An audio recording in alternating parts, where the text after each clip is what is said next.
ഞങ്ങൾ സാറ് പാട്ട് പാടുന്നുണ്ട്. നല്ല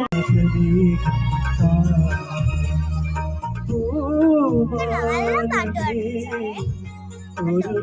ഇത്രയും കുറെ ആൾക്കാരുണ്ട് പാട്ട് വെച്ച് ഡാൻസ്.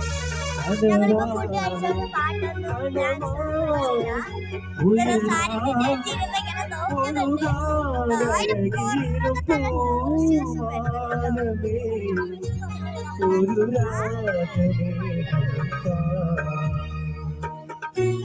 അപ്പൊ എങ്ങനെയുണ്ട്? ഞങ്ങൾ ചുരം ഇറങ്ങിക്കൊണ്ടിരിക്കുകയാണ്.